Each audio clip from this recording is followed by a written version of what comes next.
Hola, hoy voy a hablar acerca de la interpretación del triángulo desde un punto de vista sintético, es decir, abordaré el concepto de triángulo desde un punto de vista epistemológico basado en la geometría euclidiana y entenderemos las propiedades básicas de lo que conocemos como triángulo. Empezaré con una frase citada de Ptolomeo que le pregunta a Euclides si había algún camino más corto para el conocimiento de la geometría por medio del estudio de los elementos, lo cual Euclides le responde que no había un camino real a la geometría. Euclides hizo una síntesis bien ordenada y organizada lógicamente de la matemática, expuesta en un alto grado de abstracción y con un objeto pedagógico evidente donde se destaca su habilidad expositiva, la cual es la clave de su obra importante, los elementos. La geometría sintética se basa en puntos, rectas, planos, círculos y esferas.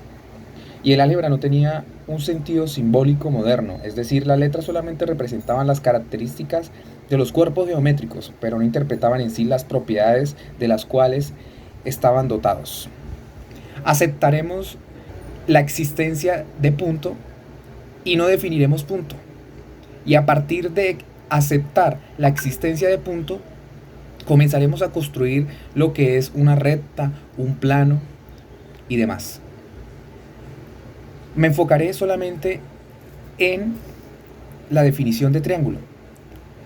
Y definir el triángulo como un polígono de tres lados, es decir, que está determinado por tres segmentos de recta que se denominarán los lados o por tres puntos no alineados llamados vértices. Después de haber definido un triángulo, los triángulos nosotros los podemos clasificar por medio de sus lados, es decir, puede ser equilátero, isósceles o escaleno, o por medio de sus ángulos, que puede ser rectángulo, acutángulo u obtusángulo. Voy a construir un triángulo como tal. Voy a tomar mis tres segmentos de recta y los tres puntos no alineados son los vértices del triángulo y los voy a representar por medio de letras, que sería la forma algebraica en que lo utilizarían utilizaría la geometría sintética. Ahora voy a buscar la altura del triángulo, es decir, es un segmento que va perpendicular a un lado del triángulo y que pasa por alguno de sus vértices. Para esto observamos que existen tres alturas del triángulo, las cuales son algunos elementos importantes del triángulo de los cuales se estudian en la geometría sintética. Ok, ahora voy a proceder a hablar de otra propiedad del triángulo que tiene y es sobre la mediatriz. La mediatriz es un segmento que es perpendicular a alguno de los lados y que contiene el punto medio de dicho triángulo.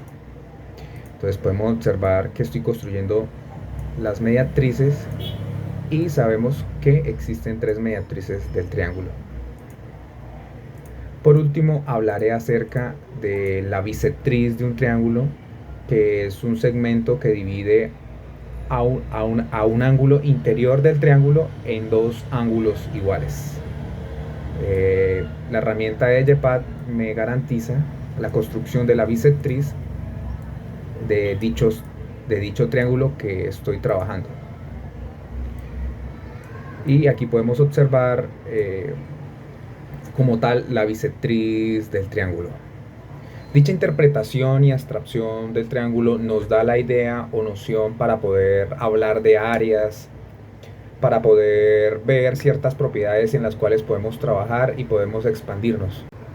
Gracias a la idea de la geometría analítica podemos expandir ciertas propiedades en las cuales se estudia la matemática involucrada con la geometría sintética.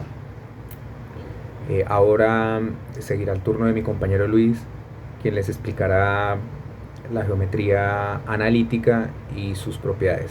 Muchas gracias. Saludos, mi nombre es Luis Mantilla y a continuación voy a hablarles sobre un triángulo utilizando geometría analítica.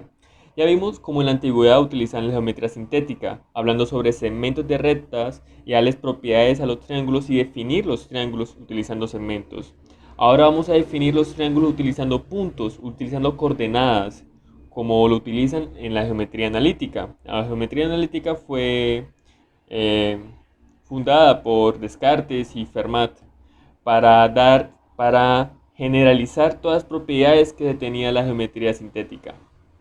Bien, primero que todo empecemos en definir un triángulo en un plano cartesiano. Y sería así, un triángulo es la figura formada al unir tres puntos no alineados en el plano cartesiano. Cuando hablo de puntos es como que una parte de un plano cartesiano, de un plano coordenado. Ahora bien, ¿qué importancia tiene en definir triángulo utilizando sus vértices en un plano cartesiano?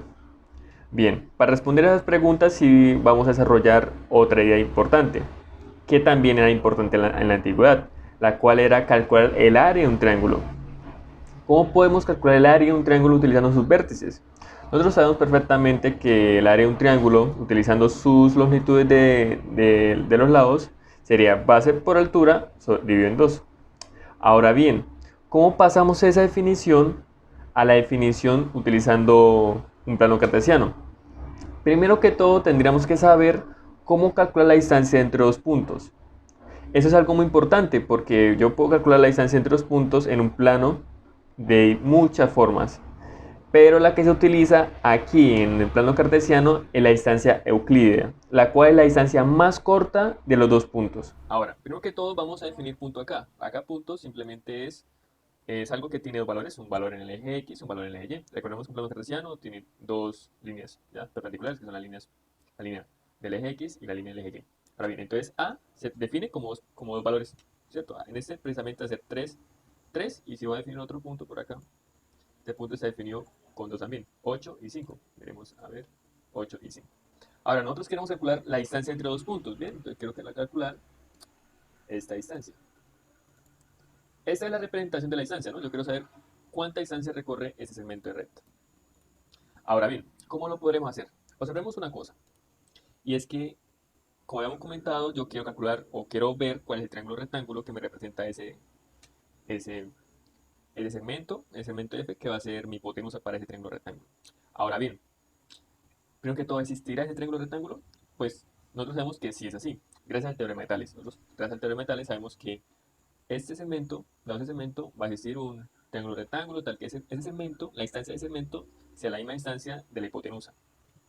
Bien, observemos una cosa, observemos que esta distancia, la distancia de este punto así en el eje X, va a ser aquí, si la proyectamos en el eje X, será aquí, precisamente en 3, en el eje X, y a B, si la proyectamos en el eje X, sería 8.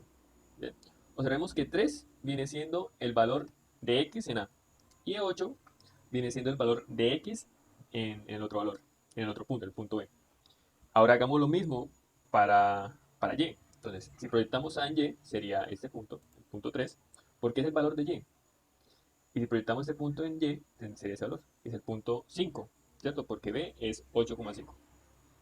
Ahora bien, resulta que esta distancia, vamos a colocarle otro color, esta distancia, colocarle rojo, y esta distancia, son distancias que son dadas, ¿cierto? Son distancias que me representan las proyecciones en los ejes, ¿cierto? Por así decirlo. ¿Qué pasa si yo en vez de escribirlo acá en el eje X, traslado ese segmento hasta este punto? Entonces si lo traslado va a quedar tipo así, va a quedar acá, aquí, un punto ahí, y ese sería ese segmento. El azul, ese segmento tiene la misma distancia que ese segmento. Y si trasladamos esta semirrecta, perdón, este segmento aquí, sería así. Sería así. Y observemos que precisamente ese triángulo es un triángulo rectángulo y el ángulo de 90 grados va a ser este. Esto es gracias a que el plano cartesiano, el ángulo de sus ejes, es de 90 grados. Sabemos que este ángulo es de 90 grados, entonces nuestra hipotenusa va a ser esta distancia, va a ser este segmento. Ahora bien, ¿cómo calculo la distancia de la hipotenusa? Pues básicamente es calcular esta distancia azul, elevar al cuadrado, el cuadrado de esa distancia azul, más el cuadrado de esa distancia roja, por el teorema de Pitágoras. Y a esa suma saca la raíz cuadrada. Ahora bien, ¿cómo calculo la distancia de esta azul? Pues recordemos, volvamos atrás. Entonces recordemos que primero lo que hicimos fue calcular este segmento. ¿Y cómo calculamos la longitud de H de ese segmento? Muy fácil, simplemente colocamos 8 menos 3. Y 8 menos 3 es 5. Entonces la distancia de este segmento es 5. O sea, ese segmento vale 5. Ahora igualmente con la roja. Vamos acá. Entonces 5 menos 3, 2. Sería esa distancia. Y volvemos acá. Entonces como esta distancia vale esto 2, esta distancia también vale 2. Entonces ya tenemos las distancias de los segmentos que coinciden con la distancia de los segmentos de las proyecciones. Y vienen precisamente siendo la longitud de los lados de mi triángulo rectángulo. Y con eso puedo calcular la longitud de la hipotenusa. O sea, y básicamente estoy calculando la longitud, o sea, estoy calculando la distancia entre el punto A y el punto B. Ahora bien, en la sintética, para poder desarrollar la teoría era necesario graficar, era necesario dibujar los segmentos, era necesario dibujar los círculos. Pero aquí, en la geometría analítica, lo que se hizo, el gran avance es que pasamos de esa geometría dibujada a una geometría con letras. Y aquí la importancia, porque no necesitamos ahora graficar el círculo, graficar las rectas, dibujar los segmentos como ahorita lo hacíamos para poder calcular la longitud de la hipotenusa. Ahora simplemente podemos utilizar una fórmula, ya que esa es la siguiente fórmula. Porque, ¿por qué esa fórmula me representa la distancia entre dos puntos? Miremos ahí, tenemos la raíz de las diferencias de las longitudes de esos puntos y para cada punto, tanto para A y para B, al cuadrado, más la diferencia de los valores en X para cada punto al cuadrado. Y eso fue lo que anteriormente desarrollamos, cuando decíamos que esos segmentos, tanto el rojo como el azul, resultaban siendo los lados de mi triángulo rectángulo. Y con eso pues calculábamos las distancias y también la hipotenusa, que viene siendo exactamente esta misma fórmula. De ahora en adelante no es necesario graficar lo que hicimos para cada segmento recta. Basta con saber los dos puntos de los extremos del segmento y aplicar la fórmula. Y esto es aquí donde es muy importante la geometría analítica. Ahora retomando a la noción de área de un triángulo, ya sabemos cómo calcular la longitud de cualquier lado del triángulo, ¿cierto? Porque como definimos el triángulo con los tres puntos, ahora podemos calcular la distancia de cualquiera de esos lados. Bien, ahora ¿cómo calculamos la altura de un triángulo? Eso es algo más importante porque resulta que en la antigüedad lo que hacían era, bien, tenemos el triángulo, entonces por definición la altura era el segmento perpendicular, ¿cierto? De un lado con respecto a un vértice, ya el segmento perpendicular ahí. Pero eso no lo puedo hacer, o sí lo puedo hacer en la geometría analítica, pero lo queremos definir utilizando solamente los vértices. Pero ¿cómo lo podemos hacer? Bueno, vamos ahora a desarrollar o recordar allá en nuestros estudios en el colegio nociones, por ejemplo, pendiente, por ejemplo, cuando dos rectas en un plano coordenado son perpendiculares.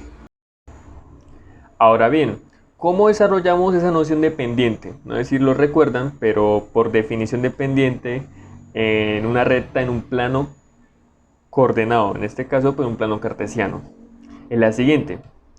La vamos a anotar como M y M va a ser la pendiente de la recta. M, o sea la pendiente, va a ser igual a la resta de las distancias en Y, ¿cierto? O sea, si el primer punto es x1, y2, el otro punto va a ser x2, y2. Entonces, la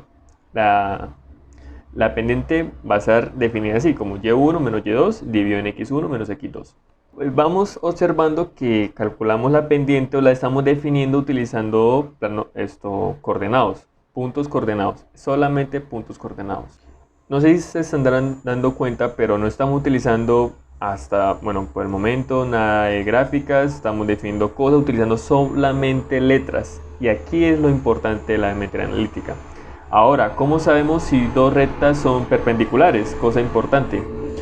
Ahora, la definición dice que dos rectas son perpendiculares, la recta 1 y la recta 2, siempre y cuando cumplan lo siguiente: que la pendiente de una sea igual al inverso de la pendiente de la otra. Bien, Esto es simplemente definiciones utilizando geometría analítica. Yo en ningún momento estoy utilizando compás y regla para poder entender la pendiente. Nosotros hemos hablado de rectas perpendiculares, pero ¿cómo se define una recta en un plano cartesiano, en un plano coordenado? Bien, ya vimos la noción de dos puntos. Si seguimos la noción de recta de los antiguos, que es simplemente la recta que, o sea, da dos puntos por trazar una única recta, aquí también es válido, es completamente válido. Pero es más que eso, porque yo puedo definir una recta dados solamente un punto y la pendiente de la recta. En la antigüedad era necesario dos puntos para poder definir una recta. Aquí no. Aquí necesito la pendiente y además un punto que pertenece a la recta. Otra cosa importante, también puedo definir una recta utilizando dos puntos. Pero la más común, la más utilizada, es la representación de la recta utilizando un punto y una pendiente. Otra cosa importante, aquí estoy definiéndolas utilizando letras. En ningún momento la estoy dibujando en un plano cartesiano, cosa que se puede hacer. Pero esa es la representación algebraica. Muy bien. Ahora, ¿cómo observamos esas cosas teniendo un triángulo? Yo tengo un triángulo definido utilizando esos tres puntos. ¿Y cómo puedo trazar esta recta que es perpendicular a ese segmento y que pasa por ese vértice utilizando solamente geometría analítica? Bien, ya vimos que puedo, por ejemplo, calcular una recta. ¿Con qué? Nosotros comentamos que podemos calcularla utilizando dos puntos. Aquí tengo el punto A y el punto C. Entonces puedo calcular la recta que pasa por esos dos puntos, ¿cierto? Ahora bien, si yo quiero calcular esta recta, bien, entonces a esta recta que pase por acá, a esta recta negra, pues le tengo que calcular la pendiente. Ahora bien, eso utilizando la geometría analítica se puede hacer, calculamos la pendiente de esta recta y pues le hallamos el inverso. ¿Y el inverso qué va a hacer? Pues el inverso va a ser la pendiente de esa recta. ¿Está claro? Bien. La pendiente de esa recta, el inverso de la pendiente de esa recta va a ser la pendiente de esta otra. Y ustedes estarán diciendo, Luis, sí, pero yo quiero que pase por el punto B. Ahí está, porque nosotros definimos, representamos rectas pues, utilizando un punto y una pendiente. Entonces simplemente es coger la pendiente, coger este punto y definirme mi recta, como lo habíamos dicho anteriormente, con esa formulita ahí. Y ya pues voy a tener una recta que es perpendicular a esta y que además pasa por el punto B. Ahora bien, yo lo que quiero no es toda la recta, yo lo que quiero es la distancia entre B y el punto de intersección. Entonces es importante porque si yo quiero calcular esa distancia, ya comentamos que para calcular la distancia entre los puntos lo sabíamos hacer, pero ya tengo un punto, me faltaría el otro que sería este. Ahora bien, ¿cómo logro para calcular este punto de intersección? Bien, pues observemos una cosa, necesitamos más información. ¿Qué necesitamos para calcular ese punto utilizando solamente álgebra, utilizando letras? Nosotros sabemos la ecuación de esa recta, que fue dada proporcionada por estos dos puntos. Y también sabemos la ecuación de esa recta, que está proporcionada por la pendiente y por ese punto. Ahora bien, como tengo dos ecuaciones y voy a tener dos incógnitas, puedo solucionar ese punto, puedo hallar ese punto utilizando álgebra básica. Eso es algo importante que cabe recalcar, que la geometría analítica no es tan versátil y tan dispuesta para todos, porque en comparación a la geometría sintética, yo solo necesito definiciones básicas, cuestiones básicas para empezar a desarrollar mis propiedades. Mediante la geometría analítica necesito más cosas, ya hemos visto cosas como pendiente, hemos visto como distancia euclídea, ahora estamos tratando cuestiones de álgebra, de solucionar ecuaciones algebraicas. Entonces son esas cosas que necesitamos de más para empezar a entrar a la geometría analítica. Muy bien, ahora volviendo aquí, tenemos el punto B y tengo esa intersección, que fue la que anteriormente comenté. Entonces, como tengo dos puntos, puedo calcular la distancia de esos dos puntos, como anteriormente lo definí. Entonces, fijemos una cosa, ya tenemos la altura, ya tenemos la longitud de la altura, tenemos la longitud de la base. Entonces, yo puedo utilizarlo en la fórmula, que es base por altura de 2, y tengo el área del triángulo. Pero observemos qué hemos hecho, ¿cierto? Observemos qué pasos tuvimos que hacer para llegar aquí. Entonces, primero que todo, tuvimos que aprender la definición de triángulo. Tuvimos que entender, por ejemplo, la distancia de los puntos, que lo podemos reducir a una simple fórmula, una formulita de una línea. ¿Qué más hablamos? Por ejemplo, la pendiente. La pendiente es otra fórmula, la representación de la pendiente de una recta. Es otra fórmula que la podemos escribir en dos renglones. ¿Qué otra cosa? Por ejemplo, ¿cómo saber si dos rectas son perpendiculares? Ah, bueno, entonces la pendiente de una hay que ser la inversa de la pendiente de la otra. Eso en letras lo podemos reescribir en otra fórmula. Y también, por ejemplo, calcular la intersección entre dos rectas, pues es utilizar álgebra, cuestiones básicas de álgebra para poder calcular eso. Entonces, fijémonos que podemos reescribir o entender eso de una forma algebraicamente, sin la necesidad de saber cómo se ve el triángulo en la pantalla, cómo se puede ver eso gráficamente. Porque dado ustedes me dan a mí 3 puntos, puedo calcular el área del triángulo siguiendo los pasos de las fórmulas, sin la necesidad de ver el triángulo. Ahora, eso lo podemos hacer, pero y lo podemos enseñar así. Y podemos replicar eso y podemos enseñarle a un computador a que lo haga de esa manera, siguiendo los pasos. Pero mi pregunta es, o la pregunta se hace es, ¿será que los nuevos estudiantes que sigan esta forma, pero una forma algebraica y nada visual, será que utilizarán realmente el raciocinio o simplemente seguirán las reglas algebraicas, memorizarán las fórmulas y no seguirán esa lógica que los antiguos griegos utilizaban hace más de 20 siglos? Entonces, y esa es la diferencia de la geometría sintética, porque resulta que la geometría sintética, ella sí, obligatoriamente, si usted quería desarrollar o por ejemplo en este caso, calcular un triángulo, lo tenía que dibujar, lo tenía que buscar de una manera visual, no era algo tan abstracto y algebraico como lo que se conoce actualmente, gracias a la geometría analítica. Y la ventaja de la geometría analítica es que es mucho más rápida que la geometría sintética. La geometría analítica puede resolver problemas sin verlos, sin graficarlos, solamente utilizando álgebra. Busquemos algo que separe o iguale las geometrías, la geometría analítica y la geometría sintética. Una de las mayores es la historia o el tiempo. Resulta que la geometría sintética nació hace mucho tiempo junto con las civilizaciones egipcias, babilónicas, hindúes y por supuesto los griegos, los cuales tenemos a Euclides y Apolonio, los cuales fueron propulsores de esta geometría. Además, la geometría analítica fue hace muy poco, en el siglo XVIII, XIX y en adelante, que junto con Descartes y Fermat, que desarrollaron esta geometría y básicamente fue buscar o plantear una geometría que se pueda definir por puntos coordenados. Y también con álgebras, con letras, es la combinación entre la geometría y las letras. Otra cosa importante es que en la geometría sintética era muy importante el raciocinio siempre, tanto para desarrollar teoría como para aplicar esta teoría ya antes vista. Si queríamos calcular el área, si queríamos utilizar el teorema de Pitágoras, teníamos que entender básicamente la figura y siempre tenerla clara la figura.